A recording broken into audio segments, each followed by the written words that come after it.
story to tell, how you got to heaven when you came from hell. Victory Road, where miracles unfold on Victory Road. Won't you come with me to victory, down Victory Road, Victory Road, Victory Road, Victory Road. Hi, and welcome to another fabulous episode of Victory Road, where you'll see us the same time every month. And we always like to present a great array of celebrities and various people of interest to give you hope, to give you victory over everything in your life, whatever trials or troubles or tribulations that you're going through. Hopefully this show will put you back on your victory road. And Isaiah 40, verse 3 to 5, it talks about clearing the highway so that you can have a path, a roadway to walk through to your destiny. And this is what this show is all about. And I'm so happy that you've joined us today. And I have a very exciting guest. I call him my brother from another mother. This guy has been a big famous Hollywood manager, but started off as a casting director and is now producing and directing. And we're going to jump right into his story. Help me welcome my dear friend, Jacob Bressler. Welcome, Jacob. Thank you. So Thank you for Jacob having me. was born and raised in Israel. Correct. And at a very young age, of course, you said everyone goes into the military by the time you're 18. Mandatory, yes. It's mandatory that the guys and the girls have to go into the military. That's correct. But you served as, when did you go, you said you were a sailor and you sailed across the world as a merchant marine. Right. What age was that? Right after Navy school, I started at age 15 and a half. My first assignment was to go 6 months at a time. So I said goodbye to my country, my dad down on the shore, and I traveled 23 countries. We started from Cyprus to Greece, to France, to Italy, all over Europe, Portugal, Spain, and then we cut across the Atlantic for consistent of 16 days. No people except the ones on the ship, sky and ocean, and you get to basically New York, which is the port of New York. And from there we go to the Great Lakes, to Canada and back, and then back to Israel. So it takes about 6 months. I was at an old age of 15 and a half years old. You were 15 and a half? Almost 16 years old. What? That's pretty young to be a sailor, isn't it? It's young, but it was a hell of an experience, so what the hell? It was good. A heck of an experience. A heck of an experience, I'm sorry. Yes. So anyway, cutting right to, so you then were given a choice after several years of traveling as a sailor, a merchant marine. You were given a choice to serve in the Army, is that correct? To stay on as sign up a 5-year contract to go on a ship to work, or go, which typically is my age, almost 18, go to the military and serve in the military. And since I came through a Navy Academy school and served in a merchant marine, the Navy was my natural way to go. So I wanted to serve in Special Forces, and so I tried to persuade my dad, as a single son, to go ahead and sign some papers for me so I can be in Special Forces, Israeli Special Forces, Navy SEALs type of forces. Really? This guy is tough, let me tell you what. He is one of the toughest. In fact, a dear friend of mine years ago said, there's no one in the world that I'm afraid of. He thought he was like the toughest and the baddest. He said, there's only one person that I fear, and he said, that's Jacob Bressler. So, and why he stated that, because at one point, you started studying martial arts while you were in Israel, correct? You started your martial art I started career. In a young age, like around 16 years old. Some of my first experience was actually working in a merchant marine ship. A couple of the guys there were Israeli military special forces veterans, and one of them was an expert in hand-to-hand combat, and he studied in Korea and did Israeli Krav Maga at a time, which is As Krav Maga? Krav Maga. Krav Maga. That's Which what means- you were teaching me. I'm still teaching Krav Maga and Kapap all over, and I'm the chief instructor of the United States for Kapap, representing IKA, which is an international Kapap association. At the moment, my friend Moshe Galisko and his associates are teaching in about 32 countries around the world. Really? He Now, travels- Krav Maga, you started to say what Krav Maga means. Krav Maga means contact fighting, or coming in contact fighting. Isn't that Israeli street fighting? Yeah, it's combative. It's face-to-face combat. And basically they developed that for the military so you can enter a system where in 4 or 5 days you learn basics, how to survive and how to move forward with it. It evolves and it develops since then, obviously a lot. There is a lot of branches, there is a lot of masters. I've been doing the martial arts, started at 16, and then I went officially to do karate and other things like that. And I've been doing it now for 46 years. So 40? Well, how can that be? You're only 30, right? I'm actually just turned 36 now. So we'll be I've been doing it honest. for a while, and I still teach until today and enjoying it. And I just start teaching at police station here, some young cadets at Rampart downtown police station in Los Angeles. I teach at a place called House of Champions. House of Champions. I That's teach it- where I was training, and I Right. would take my friend Terry Moore, Terry who Moore. also did this show. And I mean, that's tough. I mean, the toughest of the tough, I think, are at the House of Champions. And we'll go into that later. We'll talk about the martial arts later. I'm going to put that on Absolutely. hold for a moment. So to go back now, when you got out of the military and you came over visiting as a guest in the United States, kind of touring as a guest, and then you went back to Israel, and then you decided, I believe, was it in '79 you decided to move back and came out to California? Yeah, I was actually going back to Israel at a time, being married to a lady that wanted to come back to U.S. She was a U.S. American citizen. So we did come back in here. I came back with my wife, and it didn't work very well. And after a year and a half of being together, we had to separate our way. Okay. And unfortunately, her parents one day decided that they had enough. It was our life, but they had enough. And so they left the apartment that I had. They took it back. I had no place to stay. I got a little box with some pair of shoes, a jeans, and a note. Go home. So What? that was my surprise coming after 9 hours of work. And basically from that point on, I just decided that I'm going to make it here no matter what happens. I was not going to go back. My uncle at the time was generous enough to talk to my parents, offered me an apartment to live right next to him. I moved on my own into an apartment and worked a bunch of odd jobs in here. Construction. I worked for a company that did like furnitures like this and rugs and antiques all over the country. And I started to travel and driving trucks, which I did for my dad before. And so I worked as an assistant to an auctioneer all over the country for about 6 months. And then at the time, while I was doing that, living as a single guy, I was coaching soccer. And one of the kids that I taught over there was John Peters' kid.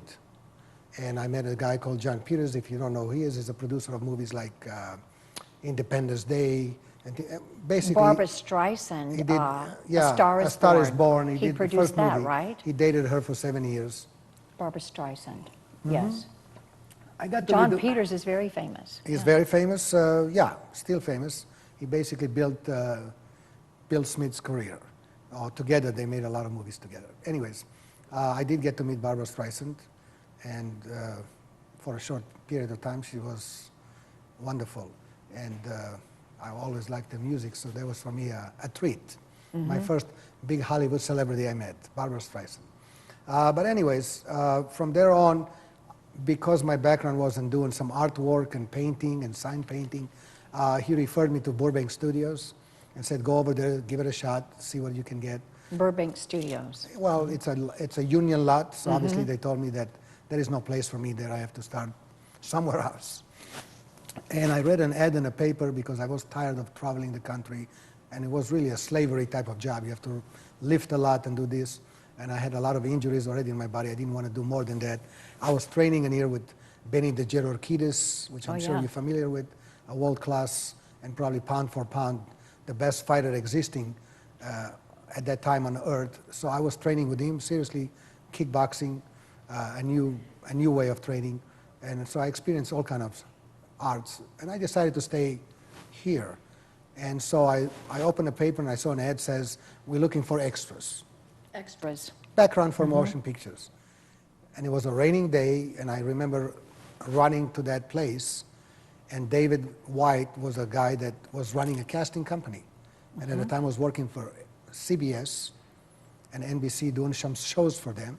He says, look, I have this show called Enola Gay, and because you're the only guy that showed up today in rain, and you're so dedicated, I'll put you to be a stand-in for Billy Crystal and Patrick Duffy and Gregory Harrison, and you can work on the show. It's in Palmdale.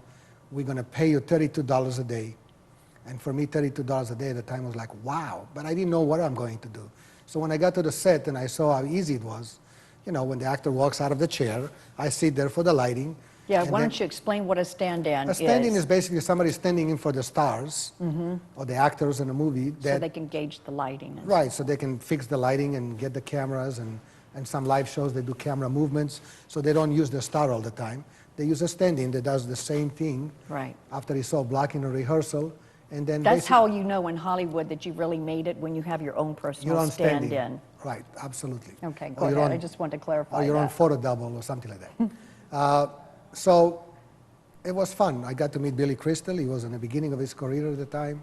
And, you know, Gregory Harrison and Patrick Duffy. And I was watching them acting every day. And the company I was working with, you know, the guy became friendly with me, and we were helping to supply extras, and I got to talk to him more. And then I said, you know what, I can do this, and I'll open my own company. And the guy kind of laughed at me and says, it's not that easy. And I said, well, I'm going to try it anyways. Why not? If you're going to come and work with me. And he says, if you open an office, I'll come and work with you. What are we doing? Great. I was just informed that we have a picture that we can show. Do you want to go ahead and roll the photos, Adam? Is that the one? Or whatever photo that you have of I can explain, yeah, what they Jacob? are. Oh, boy. Oh, there you are as... That is... there's little Jacob. This is called Halloween in Israel, Purim, and I was playing a Russian Cossack.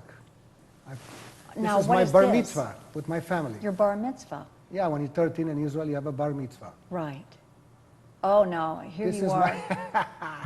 This is an old picture of me doing karate. I'm the guy in the background in a black suit, breaking boards for about 30,000, 40,000 people in the audience there. How old were you there?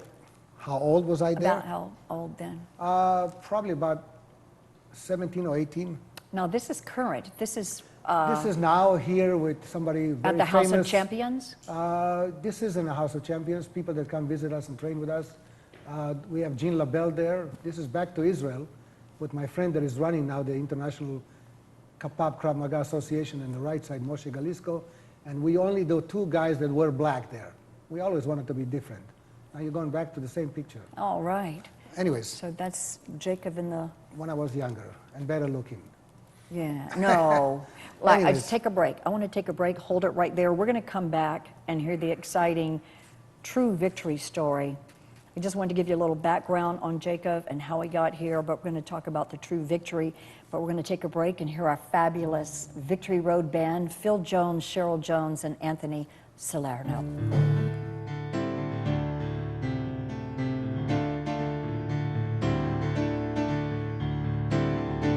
Heavenly Father, watching the storm, He says, don't take from each other and give nothing at all. 'Cause it's a doggone shame, and it's never too late for change. But if your luck runs low, just reach out and call His name. His name. I'ma be there. I'ma be there. I'ma be there if you need a friend. I'ma be there whenever you go.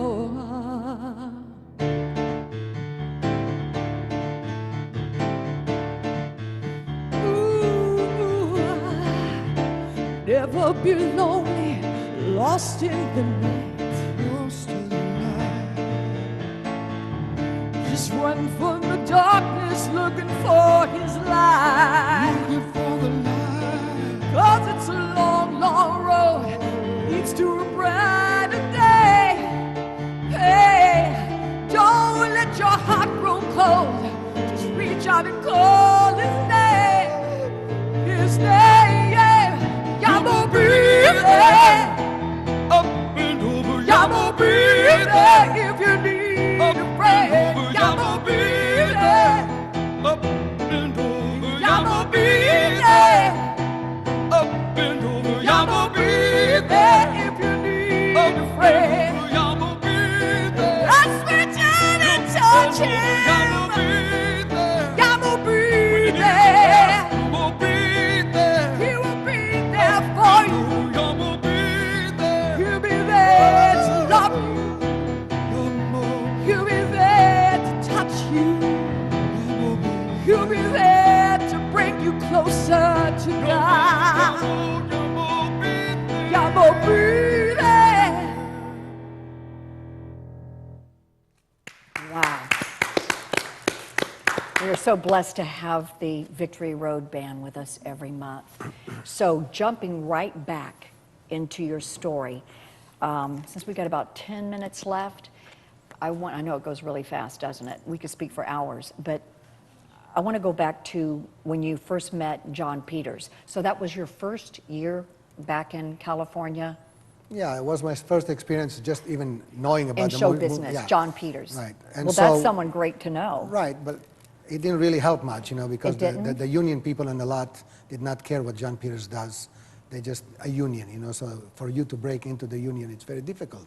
As people know today in any union, acting union, as you know, especially when you get to IATSE or to Teamsters, it's very difficult. You need to know somebody. Right. You need to be there for a while. You got to accumulate hours.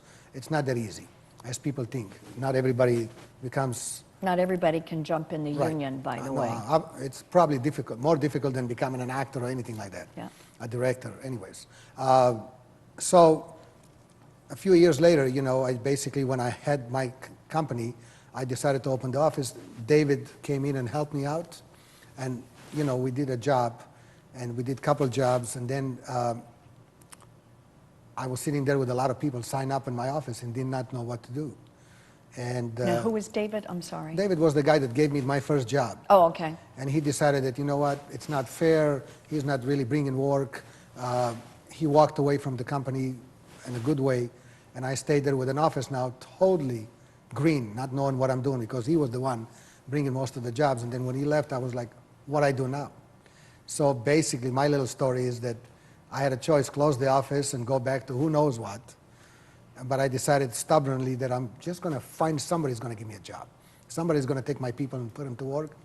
And, 2 weeks before, I ran out of money and about to give up my office in Ventura Boulevard, fancy schmancy place. Now, the office that he's talking about, because we jumped kind of into that story, is the casting office. It was a right? casting office, yes. He started doing casting, and casting means a casting director is someone that hires actors and people for a show, for a film. And, Right. and At so, that point, I was very heavily involved in background casting, extra casting. So I was putting people in the background. and they're now called Atmosphere, by the way, Atmosphere, but they used to be yeah. called extras. So there was like the union big extra casting company and maybe 3 or 4 big competitive companies in town.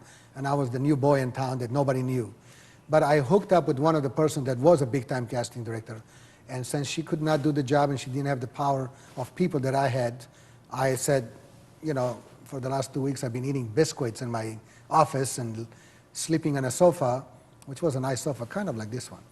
But I slept on it and I ate biscuits because I didn't know what I'm going to do. And What's a bisquick? biscuit, crackers. Oh, crackers? Okay. Yeah, biscuits, we call them in Europe. Oh, okay. European call it biscuits, you put them in a tea, biscuits. Anyways, it's just a joke. Crackers. So I lived in crackers for about almost 2 weeks, believe it or not, because I had a choice either to pay the rent or go eat or something like that. Anyway, So this casting office was on Ventura it Boulevard? was in is that Ventura the one? Boulevard at the time. It was very expensive, and I thought in order for me to make it, everybody told me in the business you have to have a nice office to impress. And so, with my uncle, that's the advice I got, and with David, get a nice office. So I rented an office right in Ventura Boulevard, expensive. I had 3 rooms, put nice furniture With in just it. a few $100 in your pocket? I had my whole $3,000 that I saved working in Oh, America okay. for a year, and I put all of it down into the place, So that became your home, your office, everything. everything. But every morning, casting every office. morning I look sharp and smiling, and people Nobody come knew in, that you were living and in they your saw office. ads in the papers, And they eating didn't- Bisquics. Exactly. So basically, this lady gave me the chance, and she says, I'm doing a movie. At the time, I didn't know how big the movie was or will be, but it's called Escape from New York. In 1980, they made a movie called Escape from New York, and I provided all the background for them. And that's when I met, Kirk Russell and some other, but I worked for a director called John Peters at the time. I was doing the background. He knew the other lady that was supposedly providing all the people, but I was the one actually providing.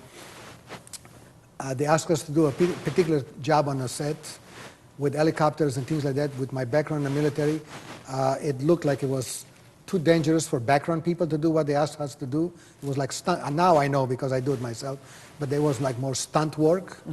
But they didn't want to pay the money, even that days and that budget. They were trying to save money, like every movie producers. So they hired the extras to go on a helicopter, fly, things like that. And I said, Instead of stunt people? instead of stunt Wow. people. Well, it was That's- cheaper. So, they paid us like $28, and the stunt guys were $230. So that is quite a bit of a difference when you need Yeah. 49 people in helicopters, and they kind of like sardine us all in. You can still see until today, they made us run with black outfits and a big helmets, and they watered the whole street, and you can't really see what you're doing. I'm kind of like the last guy that gets an helicopter in a movie. It's me, and I'm slipping, and I'm almost falling off the helicopter. Basically, the helicopter took off and hit the pole and the top of Sepulveda bands and stuff like that. And for me, coming from Israel and coming from a war and surviving all that, seeing these things happening, I said, okay, that's done. And he says, oh, we got to do one more take. You've been on a set, you know what that means. I said, we're not doing it again. And I told him, and I haven't really done anything in movies to know enough, but I said, I think you can just have the people go in, come out, and then you can go up and down with the helicopter. Nobody's going to know the difference. I Did know they that listen to you? I know that is the truth today, but at that time they told me, who are you? Get out of it. They basically wanted to throw me off the set.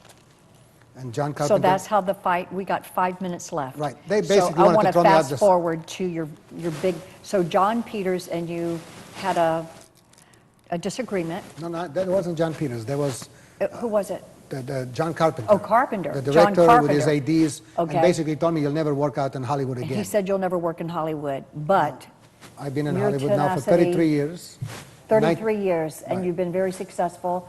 So he went from casting Interpersonal Management, And and producing. in 1983, a dear friend of mine, Spice Williams, told me, I want you to meet this casting director who's also managing, and she introduced me to Jacob Bressler. Jacob became my personal manager and really kicked down the doors for me.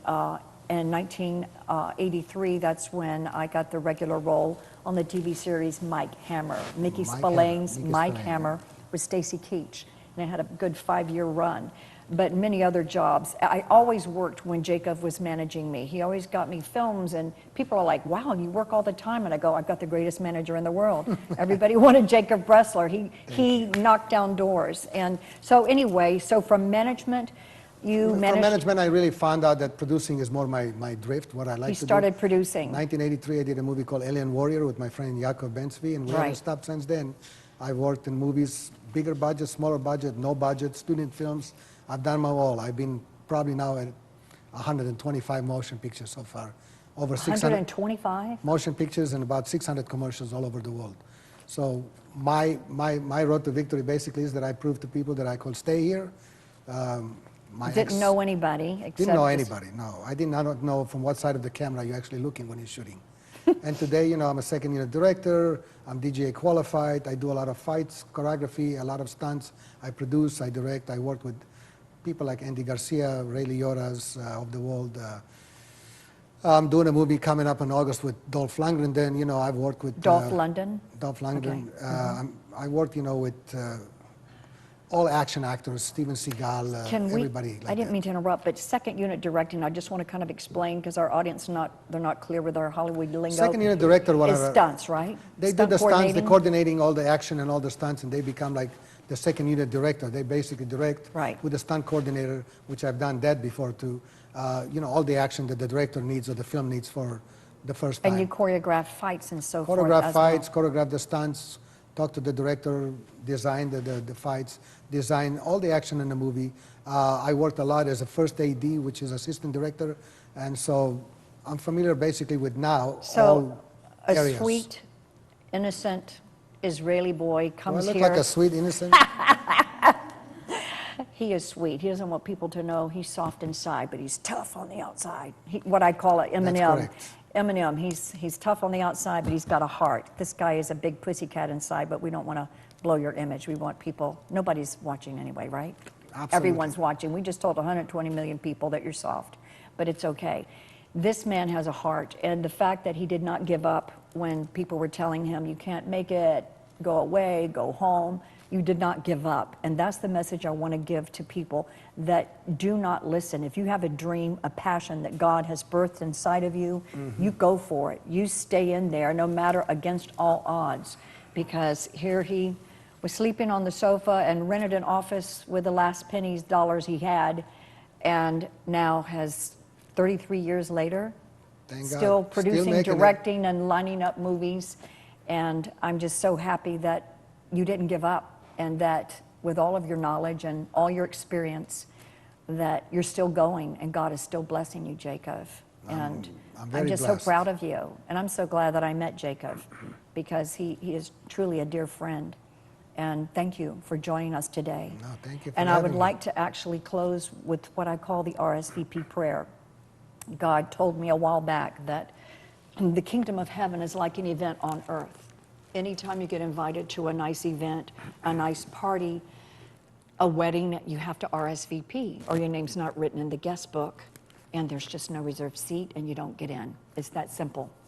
So I would like to offer everyone who would like to pray the RSVP prayer with me, just to guarantee your seat in heaven, no matter what religion you are. There's all types of religions out there. We respect you, but it's time now for you to get serious and call God and say, reserve me a seat. So let's pray together this RSVP prayer, shall we? And guarantee a seat in heaven. Can you repeat after me? Heavenly Father, in Jesus' name, I come to you a sinner, I come and you sin. and I ask you to forgive me of my sins, I ask you to forgive me of my sins. as I forgive As I forgive all those all those who sin against me. who sin against me. I believe I believe that Jesus is the Christ, Jesus is the Christ, the Son of the living God, the Son of the living God, who died for me who died for and me arose for me, and rose for me, so that I can spend eternity with you. so I can spend eternity with you. Please put my name in your book Please put my name in and it reserve me a seat and reserve me a seat as I follow you all the days of my life. as I follow you all the days of my life. Thank you, Lord, Thank you. in Jesus' name. Amen. Amen. So if you prayed that prayer for the first time, or if you just want to get in touch, please go to leebenton.org. That's, you've seen my name on the screen, leebenton.org. And Jacob, if people are local, or even if they're across the world and they want to reach you and to know more about your movies, your shows, your martial arts that you're currently teaching, You just how go- can they find you? You just Google my name, and Google today, the media, that I'm not very fond of, but you can find anything and everybody. So you Google my name, Jacov, Jacob with a is V. Jacov as in victory. and Bressler. Bressler, Bresler, and you see, you get to videos, you get to my martial arts, what I teach, what I've done, my background. If you go to IMDb and Google my name there, IMDb. IMDb is a Stands for a- International Movie Database. Right, it's IMDb. a database for films, and give you basically anybody that says that there's somebody in the film, you can find out what they've done and who they are. Jacob Bressler. We're out of time, but if you're local and you want to go to House of Champions, which is located in the Valley, is that in Van Nuys? Saracoy and Luis and Van Nuys. You can see Jacob there, and he can teach you some serious Krav Maga. And they have a Absolutely. boxing ring there. It's fun to box.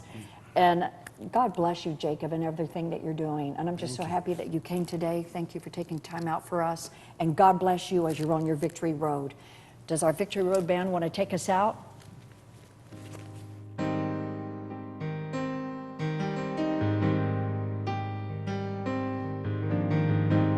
Everybody has a story to tell.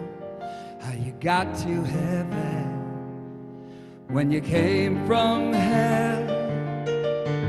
Now I'm an overcomer, rising like the sun, breaking the chains that had me bound. Hearing that voice, believing that sound. Victory Road, where these stories will be told. On Victory Road, won't you come with me to victory? On Victory Road, where these miracles unfold. On Victory Road, won't you go with me to victory? On Victory Road.